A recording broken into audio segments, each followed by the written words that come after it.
Thanks for that introduction. Our webinar today will be based around data management and the Autodesk Vault. The webinar coordinator introduced you to a theory called the consumption gap. The book Complexity Avalanche, shown here, defines a consumption gap as a difference between the potential value a product could provide to an end user compared to the value it is actually providing today. In the book, J.B. Wood identifies the curve shown here as the addition of features and complexity seen in technology products in the last several years. The technology not only relates to our topic of data management software that we'll be discussing here today, but also industries such as cell phones, automobiles, cameras, televisions. The lower curve shown here is the trend of end users to consume the features being offered without assistance. This is where D3 can help maximize the value you're receiving from the software you currently own today. So D3's goal is to help minimize this consumption gap by showing a few workflows and tools that we believe are currently being underutilized or not being used at all. So our topics today will include how the Vault works and why, some new functionality that's been introduced over the last couple of releases, some better methods to manage and search your data, and then Vault with AutoCAD. If you're not using it with AutoCAD, why not? And I'll show you some tips and tricks around those features. So we'll switch right to how does Vault work and why here in just a second. So how does Vault work and why? So I've put together just a small presentation on how this works and the reasoning behind it. So there are four main servers to a Vault installation. There's the Vault server, which is also referred to as the ADMS server. It houses the main Vault application, your IIS server, and it's the main communication between the client and the server. It requires a SQL server. It also requires a place to locate your files. We refer to that as the file store.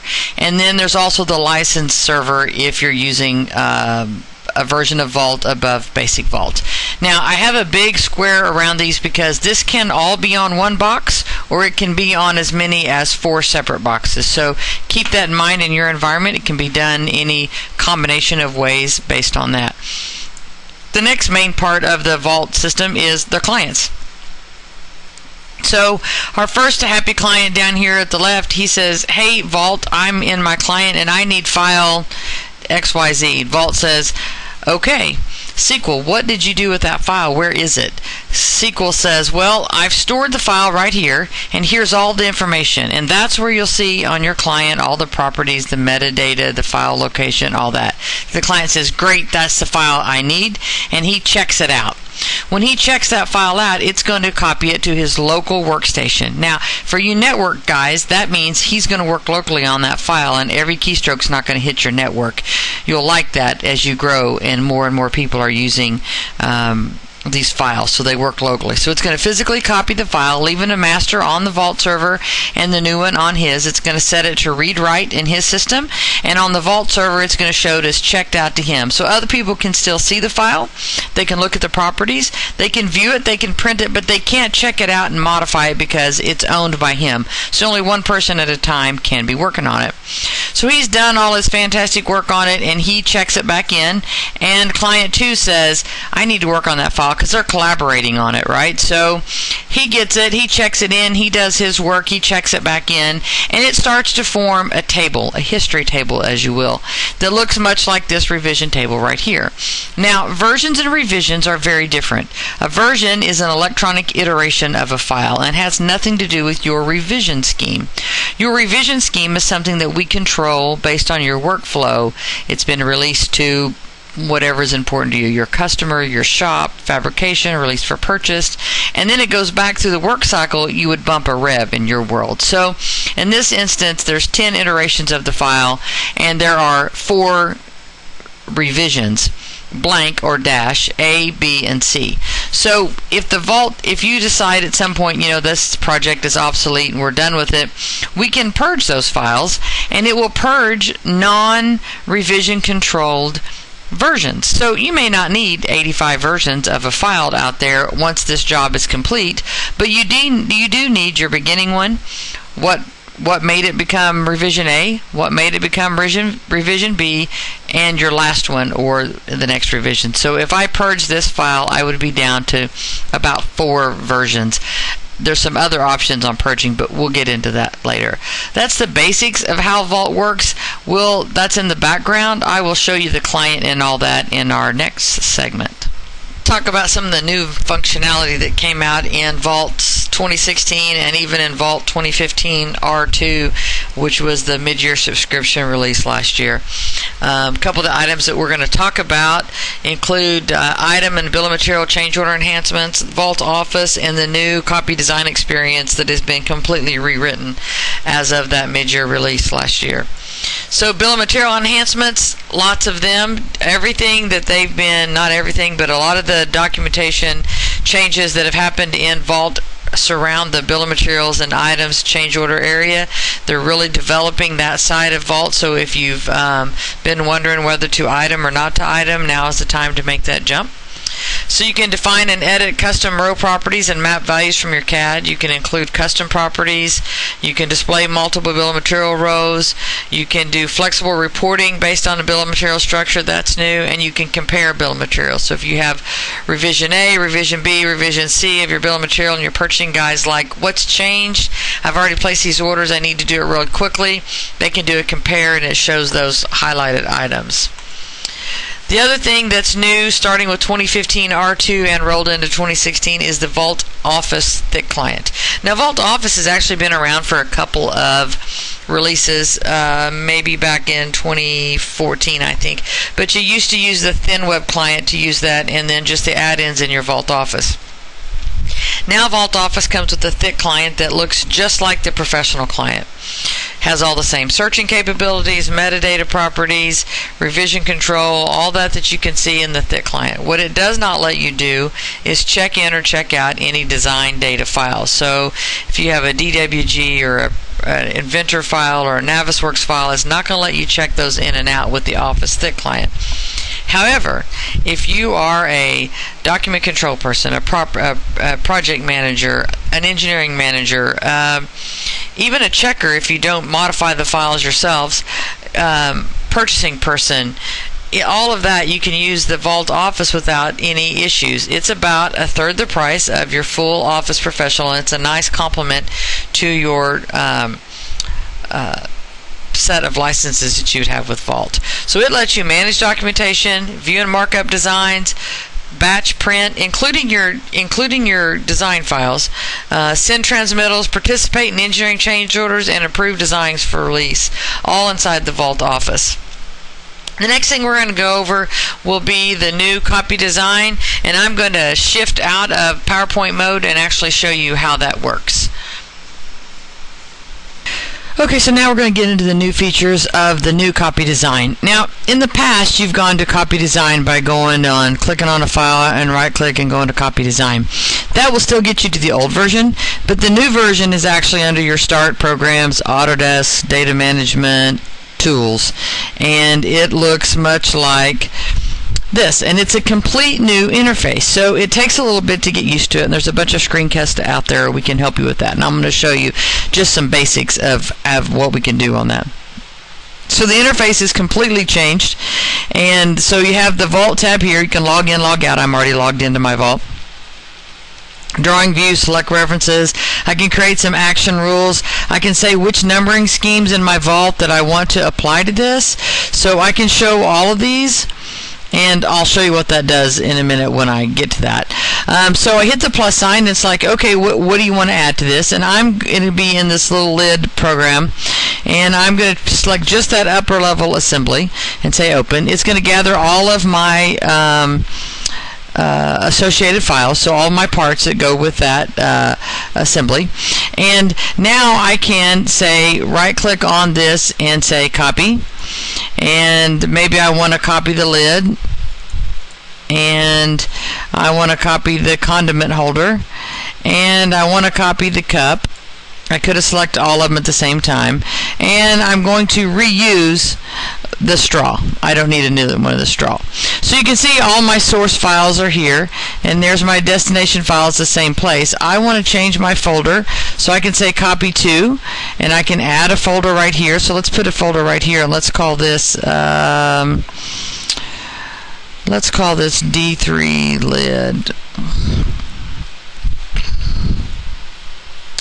So we put a new folder right there and add it there. So if I can, down here at the bottom we have these action items. So this is where used. So what we're going to use, if I go to the where used of each one of these, I can see where it's at.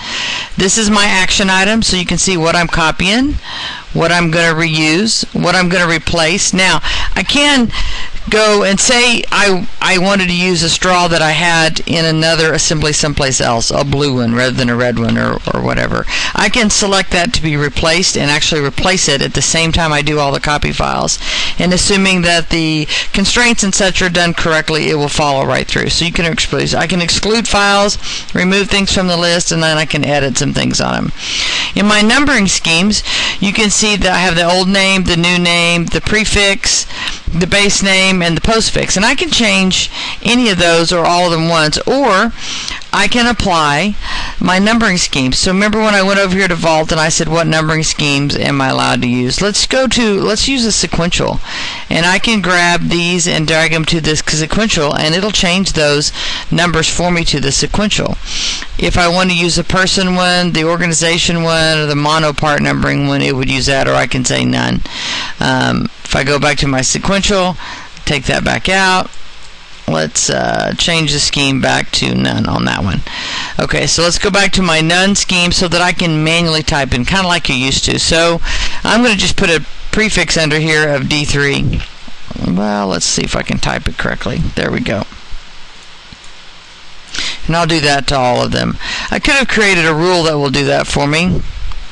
And I can change multiple properties like this throughout with rules, company names, revisions, postfix. I can add different things that I want to see, columns I want to see, quick list columns I want to see, all right here. Once I get all that done and I know what all my actions are going to be, what folder I'm going to be, so I'm in the lid, the D3 lid, and if I wanted the straw to copy there, I could also move it, or if I wanted to keep my assembly up at a different level, I could move it as well back and forth by just dragging and dropping these files. So I can drag that there, or I can drag it back and forth. So now it's going to copy the straw because I said let's put it there. Let's reuse that, and it'll put it back up. Okay, so I have everything that I need in the files that I need. Everything's showing where I want it to go. Here's my numbering schemes. Here's my actions. This is what I'm copying. This is what I'm reusing. This is what I'm replacing. And once I'm done, I hit go. Now, while this is happening in the background, notice how fast that went. This doesn't go client side anymore. It all does it on your server side. So if you have a large assembly that you've done a ton of work to, in the past if you use copy design, it brings it all to a temporary file in your system, does all of its magics, and then sends it all back up, rendering your workstation useless for a while. Now it does all this work server side, and it does it very fast. So it's not only is it much faster, but it frees up your system. So if I hit refresh that right here, you can see that I have my D3 condiment lids and cups and everything done right here with the company name. I can go here and here and change my company names and refresh my drawings, and everything is good. So that's just a very quick view of the design copy features, and look forward to some tech tips later where I'll be doing some more videos based on that.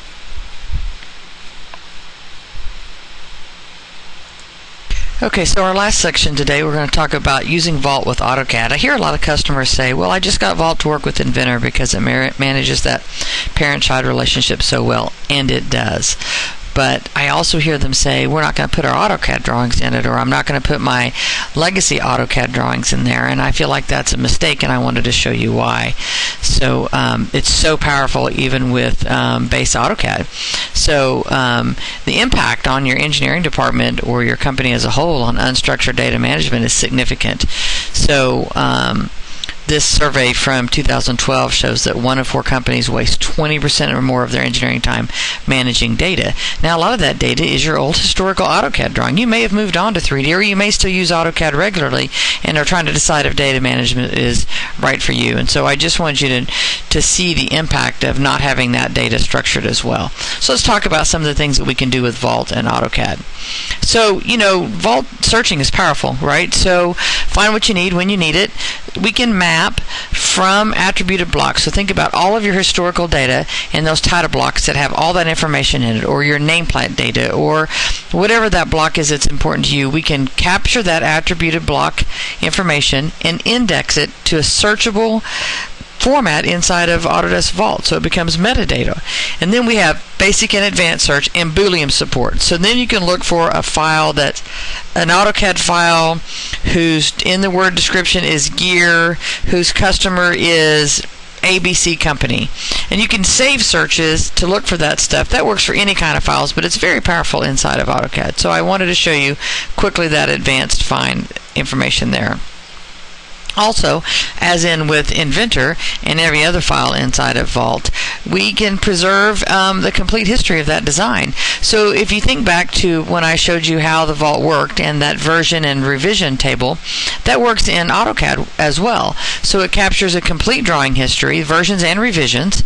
You can compare them side by side. So I can pull up, version 6 Rev B and compare it to version 12 Rev C and see what they changed. I can even go back in time, because I'm sure that's never happened. Customer says, make changes A, B, C, and D, and then so you make those changes, you send them to the customer, and they come back and they're like, yeah, go back to the way it was, because they don't want to maybe pay for what that change would have cost. In today's world, without data management, you would have to redraw that or recreate that information or pull it from a backup. With Vault, I can just go back and pick up that previous version, revision, and make it my current one again, and not even lose my history in between, in the middle. So versioning revision history is very important. AutoCAD, Inventor, but AutoCAD as well. Markup and review drawings. So, we always talk about going to a paperless society. Well, we may not be going all paperless, but we can sure help that using some lightweight drawing, viewing, markup, and annotation tools. The picture you're seeing here is Design Review, and they've done some markups there, and they save that as a DWF, a DWF file, and they attach it back to the drawing. So not only then do we know the revision history of what was changed and when, but we actually have the original markups from the person who checked it. And we can associate those markups with ECOs or tasks or assignments or custom objects, or just attach them to the drawing so that we keep that history in there forever. So that's very important as well. Revision tables. This is a widely underused portion of Vault, and it works inside of Inventor as well. But inside of AutoCAD, you can use the command Vault Rev Block, and it'll insert a revision table for you, and it will populate it with all the information from the Vault, all of the description, who approved it, the date, what rev it is, and a zone if you have that property in there. And it'll automatically update. So if you change the life cycle of a drawing and it bumps that rev and you open it up, when you open that drawing up and it syncs those properties, it will update that revision history for you. So you don't have to go back and check to make sure that's done. So revision tables are highly important. Vault also supports the additional vocabulary that AutoCAD Mechanical does with their bill of materials. It'll bring those right into the bill of material and item sections and create those items for you, and it'll associate those items into that bill of material. It also does the support for AutoCAD Electrical, so it brings all that embedded BOM information from the devices mapped directly into Vault so that you can manage those. It also will manage sheet sets and all those relationships that goes along with it. X references. How many times have you opened an old AutoCAD file and it says X reference can't be found, or it's invalid X reference? So because you've accidentally moved a file or something, Autodesk Vault manages all those parent-child relationships and lets you move those files around without worrying about those kind of issues later on. So that kind of wraps up my what, where, when, and how of Vault for today. So I hope you got something out of it. There'll be some information at the end of this for question and answer, and I will turn it back over to your webinar coordinator. Thank you.